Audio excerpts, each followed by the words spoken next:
설교를 시작하기 전에 지난주 내용 중에서 제가 좀 실수한 부분이 있어서 그 부분을 정정하겠습니다. 선교사 초기 때 첫째 아들 주한이가 아팠던 게 아니라 둘째 주언이가 아팠어요. 그래서 그거를 예배 끝나고 아내가 말해줘가지고 다시 생각해보니까 그때 아팠던 애가 더 어렸던 주언이를 알게 됐습니다. 앞으로 좀 더 세심하게 설교를 준비하도록 하겠습니다. 여러분은 인생을 어떻게 정의합니까? 저와 비슷한 연령대 분들은 인생을 정의할 때 떠오르는 노래 한 곡이 있어요. 이진관 가수의 인생은 미완성. 기억나십니까? 연령대가 달라서 기억 안 날 수 있어요. 인생은 미완성 쓰다가 많은 편지 그래도 우리는 곱게 써가야 해. 이런 노래가 있습니다. 하여튼 저보다 연령대가 높은 분들은 인생을 정의할 때 최희준의 하숙생이라는 노래가 생각나요. 제목만 들으면 모르지만 불러보면 들어보면 압니다.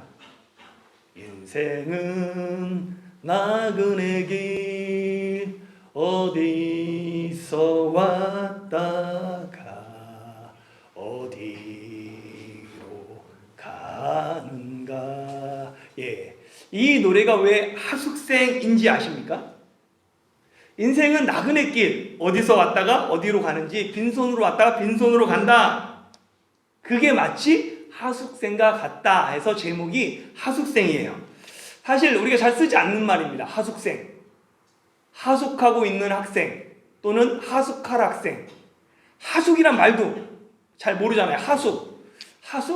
일정한 방세와 식비를 내고 남의 집에 머물면서 숙식함 또는 그런 집. 그러니까 어떻게 보면 자취생 아니면 기숙사 같은 의미를 갖고 있습니다. 하숙생은 내 집이 아니기 때문에 최소한의 물건으로만 생활해요. 마치 우리 인생도 가볍게 왔다가 가볍게 가는 것이 하숙생과 같다라는 의미로 노래 제목이 하숙생입니다.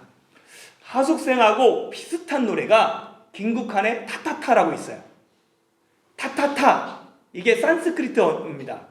그래, 그거야, 원래 그런 거야 라는 뜻이죠. 그래서 보면 하숙생은 빈손으로 왔다가 빈손으로 가는 걸 노래해요. 근데 타타타는 조금 다릅니다. 거기서 한 걸음 더 나가요.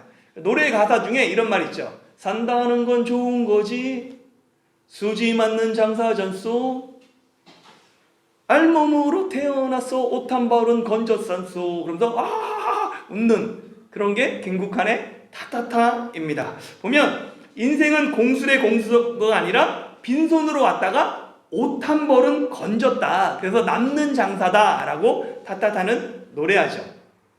하숙생과 타타타는 인생이 무엇인가에 대한 깊은 고민을 담고 있습니다. 여러분에게 인생은 무엇입니까? 알몸으로 태어나서 옷 한 벌은 건진 이익이 남는 이문 있는 장사입니까? 아니면 빈손으로 왔다가 빈손으로 가는 하숙생 같은 것입니까? 인생에 대한 정의는 사람마다 다릅니다. 불교에서는 인생을 고해라고 정의하죠. 고해는 괴로움의 쿠아이죠. 괴로움의 바다를 뜻합니다. 인생은 고해이기 때문에 인생의 괴로움과 즐거움이 반복돼요. 근데 여기서 벗어나는 것, 그것이 불교의 목표입니다. 그것이 뭐냐면 해탈이라고 이야기합니다. 그러나 대부분 중생은 해탈에 이르지 못해요. 그렇기 때문에 윤회를 통해서 삶과 죽음, 생사의 고해를 반복하게 됩니다. 기독교의 인생과는 불교와 다릅니다. 기독교에서 인간은 하나님이 선하게 창조한 하나님의 걸작품입니다. 인간 창조가 하나님 창조의 완성이며 절정이에요. 창세기 1장에서 하나님이 천지를 창조하셨습니다. 그리고 남자와 여자도 창조하셨죠. 그런데 2장에 가면 하나님이 인간 창조를 따로 기록할 정도로 창조의 하이라이트가 인간 창조입니다. 그러나 인간은 하나님의 창조 목적과 달리 죄를 범하고 타락합니다. 타락 후 인간은 그때부터 수고하며 땀 흘리며 살아가야 해요. 이후 인간은 영생하는 존재가 되지 못하고 흙에서 태어나 흙으로 돌아가는 존재로 영생이 아닌 인생을 살아가게 됩니다. 어떻게 보면 인생은 선택의 연속이에요. 태어나서 지금까지 선택한 결과가 바로 지금 나입니다. 어렸을 때는 주로 부모님이 나를 대신해서 선택해 주시죠. 그러나 장성한 후에는 스스로 선택해서 지금 이 자리에 있는 것입니다. 오늘 교회에 갈 것인가 말 것인가 여러분이 선택했기 때문에 이 자리에 있습니다. 타이 중에 사는 것도 대만에 온 것도 선택의 결과입니다. 인생이 선택의 연속이라는 말을 다른 식으로 표현하면 인생은 시험의 연속입니다. 끝없는 시험 가운데서 선택하고 그것들을 반복하면서 인생이 되어 갑니다. 끊임없는 선택과 시험의 결과가 지금의 나죠. 인생이 시험의 연속이고 시험의 결과가 나를 만든다면 여러분은 오늘 어떤 선택을 하시겠습니까? 어차피 누구나 빈손으로 왔다가 빈손으로 가는 인생이니까 그냥 아무 의미 없이 허무하게 오늘을 허비하시겠습니까? 아니면 어차피 죽으면 끝나는 인생, 살아있을 때 하루하루 쾌락을 추구하는 삶을 살아가겠습니까? 허무주의나 쾌락주의는 모두 성경의 가르침과 거리가 먼 인생관들입니다. 성경은 영혼을 이야기합니다. 예수님은 나 보내시는 이를 믿는 자는 영생을 얻었다라고 말씀하셨습니다. 죽음은 끝이 아니라 영원한 삶의 시작입니다.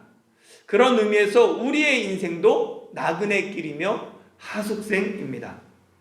하숙생도 그냥 하숙생이 아니라 하숙집과 비교할 수 없이 좋은 집을 갖고 있는 하숙생이죠. 그냥 정처 없이 떠도는 나그네가 아니라 분명한 목표가 있는 나그네입니다. 더 나은 집이 있고 분명한 목표가 있으면 지금 이 삶에 안주하거나 여기에 연연하거나 머무르지 않습니다. 왜냐하면 더 좋은 집과 본향이 있기 때문입니다.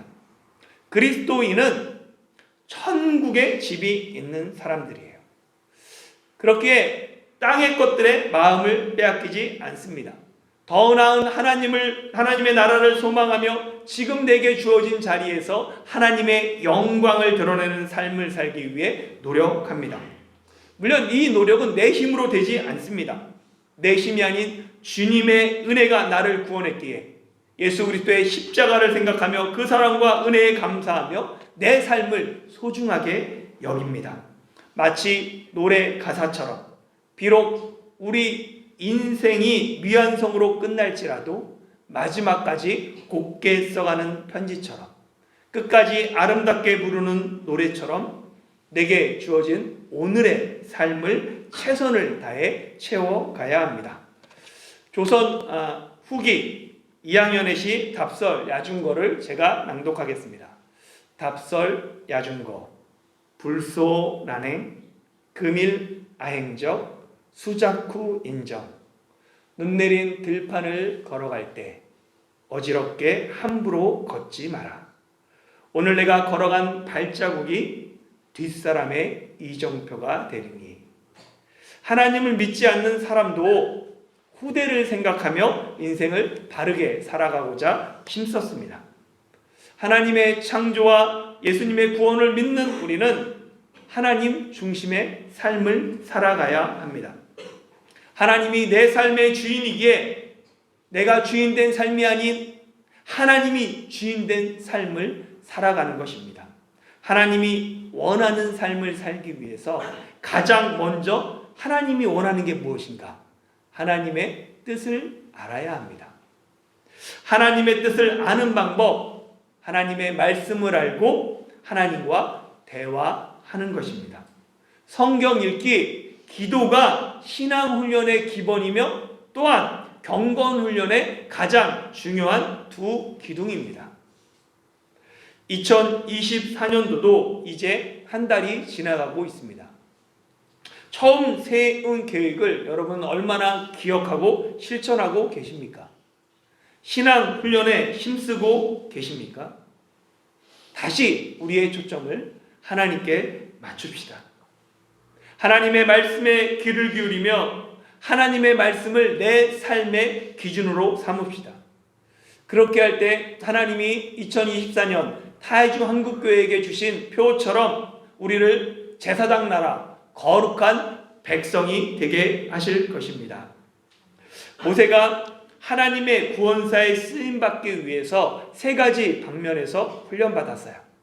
첫 번째는 가정에서 신앙을 훈련받았습니다. 두 번째는 왕궁에서 리더십을 훈련받았죠. 그리고 세 번째는 광야에서 영성을 훈련받습니다. 하나님은 모세를 출애굽의 영적 지도자로 세우기 위해 미디안 광야로 보내셨어요. 광야는 괴롭고 고통의 시간입니다. 왜냐하면 모세가 광야에 가기 전에 너무나도 잘 나가던 사람이기 때문에 그래요. 만약 모세가 이집트 왕자가 아닌 이집트에서 사람을 죽이고 도망친 시브리 노예 출신이라면 광야 생활이 그렇게 고통스럽고 괴롭지 않았을 거예요. 좀 지루하고 따분하고 좀 무의미한 것 같지만 살인자가 살아가기에 안전한 땅이 광야입니다. 내일에 대한 기대가 없고 소망이 없는 사람에게 광야는 편안한 곳이에요. 광야가 모세에게 고통스럽고 훈련의 장소가 된 이유는 모세가 너무 잘 나가던 사람이기 때문입니다. 로마 카톨릭 사제이면서 개신교에서는 영성가로 잘 알려진 헨리 나우엔이 있습니다. 헨리 나우엔은 1970년대 예일 대학교 교수로 재직하다가 1982년 하버드대 초빙 교수로 청빙받게 됩니다. 그렇게 세계적인 명성을 얻어가던 헨리 나우엔이 1985년 프랑스의 나르시 공동체에서 1년간 생활하게 돼요. 이 나르시 공동체는 어떤 공동체냐면 지적장애인들, 정신지체라고 옛날엔 지적장애인들이 같이 생활하는 공동체입니다. 이 공동체의 목표는 한쪽에서 일방적으로 주는 것이 아니라 서로 상호 교환한다라는 생각을 갖고 있어요. 그래서 서로 협력하면서 협조하면서 봉사하는 사람도 또 지체장애인도 서로 삶의 변화를 목적으로 삼습니다. 이 나르시 공동체를 통해서 헨리 나우엔은 자신의 소명이 교수가 아니라는 것을 깨달아요. 그래서 돌아와서 1986년 하버드 교수를 사임하고 캐나다에 가서 나르시 데이브레이크 공동체에서 들어가서 지적 장애인들과 생활하다가 10여 년 후에 세상을 떠나게 됩니다.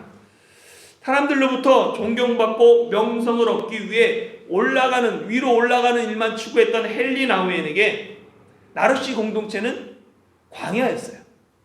아무도 그를 알아주지 않습니다. 그가 얼마나 대단한 사람인지 관심도 없어요. 그곳에서 헨리 나우엔은 낮은 자리에 계신 하나님을 깨닫고 내리막길에 계신 하나님을 만납니다. 헨리 나우엔이 기독교 영성가로 지금도 사람들에게 기억되는 이유는 그가 광야에서 하나님을 만났고 그 하나님의 부르심에 모든 것을 내려놓고 순종했기 때문입니다. 본래 꿈이 없는 사람에게 광야는 훈련의 장소가 아니에요. 그냥 쉼의 장소, 도피의 장소이죠.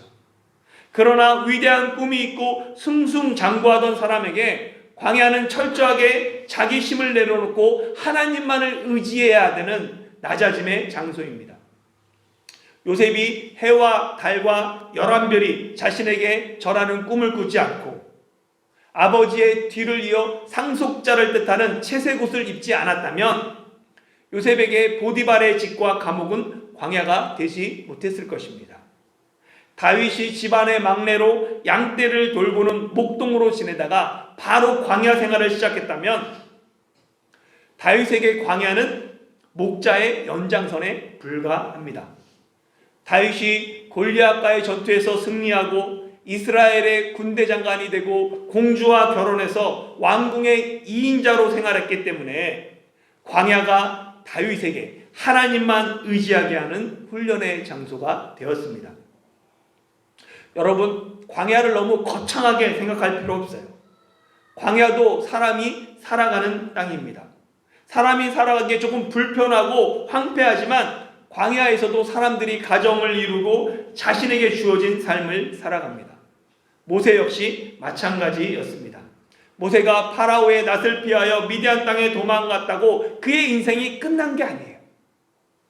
그곳에서 새로운 인생을 살아가기 시작합니다. 미디안 땅에 도착한 모세가 하루는 우물 곁에 앉았어요. 우물은 당시 사람들이 만나는 장소입니다. 이삭의 신부감을 구하러 갔던 아브라함의 종 엘리에셀이 우물에서 리브가를 처음 만나죠. 예수님이 사마리아 여인을 만난 것도 우물가입니다. 무협소설의 객잔처럼 우리네 옛날 빨래터처럼 우물가는 사람들이 모이고 사람들이 모이면 사건이 발생하는 장소입니다. 모세가 우물에서 미디안 제사장의 7딸을 보게 되죠. 미디안 제사장의 7딸이 우물에 물을 길어 양떼들에게 먹이려고 하는데 목자들이 와서는 그녀들과 양떼들을 쫓아내요. 이를 본 모세가 일어나서 미디안 제사장의 딸들을 도와 양떼들에게 물을 먹입니다. 목자들의 횡포를 보니까 모세는 불의를 참지 못해요. 혈기가 많았던 사람이기 때문에 그래서 나서서 그녀들을 돕습니다. 우물에 물을 길어 오르는 일 힘든 노동이죠. 그런데 모세가 그녀들을 도우니까 금방 이 일들이 끝나게 됩니다. 딸들이 일찍 집에 돌아오자 아버지가 어떻게 된 것인지 묻죠. 이에 딸들이 이집트 사람이 자신을 도와줬다라고 대답합니다. 모세가 급하게 미디안 광야로 도망치다 보니까 이집트식 복장, 헤어스타일을 그대로 유지하고 있었어요. 그렇기 때문에 그녀들이 볼 때 모세는 이집트 사람으로 생각했던 것입니다. 그러니까 이 아버지가 어떻게 그렇게 고마운 사람을 그냥 내버려 두고 왔느냐라고 딸들을 꾸짖고 그 사람을 청하여 음식을 대접하라 라고 명령하죠. 이 일이 인연이 되어서 모세가 그 집에 동거하고 그 7딸들 중에 십보라와 결혼해 아들까지 얻게 됩니다. 모세는 그 아들을 게르솜이라고 짓습니다. 히브리인들은 자녀의 이름을 지을 때 당시 자신의 상황 아니면 부모의 신앙과 바램을 자녀 이름에 담았어요. 게르솜, 나는 타국에서 나그네가 되었다라는 뜻입니다. 이 타국은 이스라엘 외 다른 모든 나라를 말해요. 이방 땅을 말합니다. 그러니까 모세는 아들의 이름을 게르솜으로 지은 것, 내가 지금 이방 땅에서 나그네가 되었다라는 자기의 고백인 거예요. 이 모세의 고백은 제가 생각해 보니까 두 가지 상반된 해석이 가능합니다. 첫 번째는 모세가 자조 섞인 자기 한탄으로 볼 수 있어요. 동족 히브리인을 구원하고자 하는 사명이 있었어요. 메시아가 되겠다는 젊은 날의 열정과 비전이 있었습니다. 그런데 점점 그 비전이 열정이 사라져요. 파라오의 낯을 피해 미디안 땅으로 도망가는 초라한 신세가 되었습니다. 그 자신의 모습을 게르솜이라고 표현한 거죠. 나를 향한 하나님의 부르심이 있는데 아무것도 할 수 없는 무기력함, 보잘것없는 현실 앞에 자포자기하는 심령으로 모세는 내가 타국에서 나그네가 되었다라고 한탄하는 그 한탄으로 게르솜이라고 지었다라고 해석할 수 있어요. 또 하나는 반대로 게르솜은 모세의 자기 정체성에 대한 확고한 고백으로 볼 수도 있습니다. 비록 미디안 땅에서 아내를 얻고 가정을 이루고 아들을 얻었지만 미디안은 여전히 이방의 땅이라는 거예요. 여전히 자신의 정체성은 나그네라고 고백하지만 그리고 내가 돌아갈 집이 있다는 거죠. 내가 돌아갈 땅이 있다라고 생각합니다. 모세는 자신이 돌아갈 그 이집트 땅을 잊지 않고 있었어요. 언젠가 하나님이 때가 되면 자신을 이집트 땅으로 돌아가게 하실 것이다 라는 모세가 믿음이 있었고 이것을 모세가 믿었습니다. 이와 같은 믿음이 있었기 때문에 모세는 자신의 정체성이 나그네임을 기억하며 아들의 이름을 게르솜으로 지었다라고 해석할 수도 있습니다. 모세가 어떤 마음으로 아들의 이름을 게르솜으로 지었는지는 분명하지 않습니다. 그러나 이 상반된 두 가지 해석에 따라 모세의 미디안 40년 해석이 달라집니다. 모세가 미디안 광야 40년을 통해 자기 사명까지 내려놓고 모든 것을 포기하고 완전히 힘을 뺐을 때 하나님이 출애굽기 3장을 통해 일하기 시작했다라고 해석할 수 있고, 또 하나는 반대로 모세가 미디안 땅의 가정을 이루고 살아가지만 자신의 정체성, 사명을 늘 의식하며 살아갔기 때문에 언젠가는 이집트 땅으로 돌아가서 고통받는 동족을 구원하겠다, 함께하겠다는 그 사명으로 살아갔기 때문에 하나님이 모세를 잊지 않고 기억하시고 모세를 부르셔서 그를 통해서 출애굽의 지도자로 삼으셨다라고 해석할 수도 있습니다. 어느 쪽으로 해석해도 성경이 우리에게 주는 교훈이 있습니다. 모세는 나는 할 수 없으며 철저하게 깨지고 낮아졌기 때문에 하나님의 구속사에 쓰임받는 사람이 될 수 있었다라고 해석할 수도 있고, 반대로 모세가 이스라엘 자손을 반드시 가나안 땅으로 인도하실 것이다 라는 하나님의 언약을 믿고 끝까지 미디안 사람들과 동화되지 않고 나그네로 살았기 때문에 출애굽의 지도자가 될 수 있었다라고 해석할 수도 있습니다. 어느 쪽으로 해석하든 그 교훈을 내게 주시는 하나님의 말씀으로 붙들고 기도해야 합니다. 하나님의 말씀이 내 속에서 역사하기 위해서는 반드시 기도가 필요해요. 23절부터 25절 말씀 읽어볼게요. 시작. 여러 해 후에 애굽 왕은 죽었고 이스라엘 자손은 고된 노동으로 말미암아 탄식하며 부르짖으니 그 고된 노동으로 말미암아 부르짖는 소리가 하나님께 상달된지라. 하나님이 그들의 고통 소리를 들으시고 하나님이 아브라함과 이삭과 야곱에게 세운 그 언약을 기억하사 하나님이 이스라엘 자손을 돌보셨고 하나님이 그들을 기억하셨더라. 아멘. 이스라엘 자손을 학대하고 모세를 죽이고자 했던 파라오 토트모스 3세가 죽습니다. 그리고 그제야 이스라엘 자손이 탄식하며 부르짖어요. 이스라엘 자손이 하나님께 왜 부르짖고 기도합니까? 보면은 고된 노동 때문이에요. 우리 삶에 왜 고통과 어려움이 있습니까? 기도하라고, 하나님을 찾으라고, 하나님께 부르짖으라고 우리 삶에 때로 고통이 있습니다.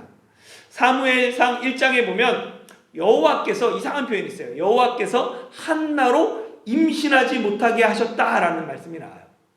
한나가 임신하지 못하는 것 여호와께로부터 말미암았다라고 얘기해요. 왜 하나님이 한나에게 임신하지 못하게 하십니까? 한나가 임신하지 못함으로 적수인 브릿나에게 괴롭힘 당하게 왜 하나님이 그냥 놔두세요? 하나님을 찾고 하나님께 기도하라고. 괴롭힘을 당하니까 서러우니까 한나는 매년 여호와의 집에 올라가서 여호와 앞에서 통곡합니다. 하나님께 눈물을 흘리며 기도해요. 억울함을 토로하죠. 경제적으로 가난한 나라들은 예수 믿고 복 받으라고 해도 전도가 됩니다. 그러나 경제적으로 부유한 나라들은 복음 전파가 어려워요. 왜 그렇습니까? 사람은 괴롭고 힘든 상황에서는 하나님을 찾아요. 그러나 편하고 안정적인 상황에서는 하나님을 잊어버립니다. 고난과 고통이 우리로 하나님을 찾게 하고 하나님께 부르짖게 합니다. 이 고난이 축복으로 변하기 위해서는 반드시 기도가 있어야 해요.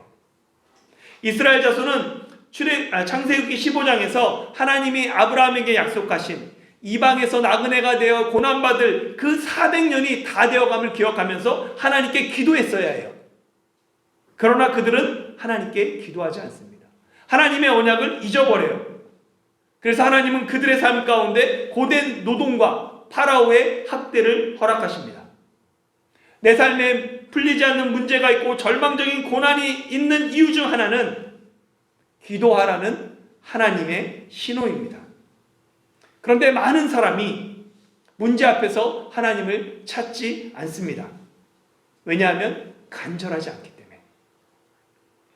여전히 교만해서 내가 해결할 수 있다는 그 착각 때문에 하나님 앞에 나가 기도하지 않습니다. 혹 하나님께 기도하는 사람도 온전히 믿지 않아요. 의심하며 기도합니다. 그러니까 하나님의 응답이 일어나지 않아요. 내 고통과 아픔을 하나님께 부르짖으십시오. 부르짖음은 내 마음을 하나님께 여는 행위예요. 내 입을 열고 하나님 앞에 간절하게 나가는 것, 내 마음을 열고 하나님의 일하심을 기대하는 겁니다. 내 마음을 열지 않으면 하나님의 역사가 일어나지 않습니다. 하나님만이 나를 고통에서 건지실 수 있습니다. 이 믿음을 가지고 하나님께 부르짖으며 기도하십시오. 그때 하나님이 그 기도를 들으십니다. 본문에 보면 이스라엘 자손의 고통 속에서 부르짖는 소리, 그 소리가 하나님께 상달되었습니다. 상달되다라는 뜻은 향을 피우거나 제단에서 향을 피우거나 번제물을 태우면 연기가 하늘로 쭉 올라가는 것처럼 하나님의 보좌에 올라갔다라는, 닿았다라는 뜻입니다. 내 고통의 소리가 하나님께 상달됩니다. 내 부르짖는 그 소리를 하나님이 들으십니다. 그리고 하나님이 그 소리를 들으시고 아브라함과 이삭과 야곱에게 언약하신 그 언약을 기억하셨습니다. 이 기억하다에 해당하는 히브리어는 마음에 두다, 잊지 않다라는 뜻이에요. 그래서 이스라엘 자손이 기도하니까 하나님이 잊고 있다가 새롭게 기억하신 것이 아니에요. 계속 하나님은 아브라함과 이삭과 야곱에게 맺은 언약을 마음에 품고 계셨어요. 그러면서 기도하기를 기다렸죠. 그 언약을 깨닫고 이스라엘 자손이 하나님께 기도하기를 끝까지 기다리셨습니다. 그래서 그들이 기도하자마자 언약을 기억하시고 그들을 돌보셨습니다. 기도가 하나님께 상달되면 하나님의 돌보심, 일하심이 시작됩니다. 기도가 하나님께 올라가면 하나님의 응답이 하늘로부터 내려옵니다. 이스라엘의 자손을 향한 하나님의 돌보심이 어떻게 시작됐는지는 다음 시간 출애굽기 3장을 통해 살펴보겠습니다. 사랑하는 성도 여러분, 인생의 광야는 힘들어요. 때로는 차라리 모든 것을 포기하고 싶을 때도 있습니다. 그러나 광야에서도 사람들이 살아갑니다. 주변을 둘러보세요. 아무도 보이지 않는 것 같지만 앞서 광야를 걸어간 사람이 있고 뒤돌아보면 광야에서 첫 발을 내딛는 사람도 있습니다. 함께 걸어갑시다. 함께 기도합시다. 하나님이 우리 기도를 들으십니다. 우리의 고통과 부르짖음을 하나님께 상달시킵시다. 믿음으로 기도할 때 하나님이 우리 기도에 응답하실 것입니다. 오늘 함께 모여 예배하며 기도하는 우리 가운데 하나님의 돌보심과 기억하심이 임하기를 예수님의 이름으로 축원합니다.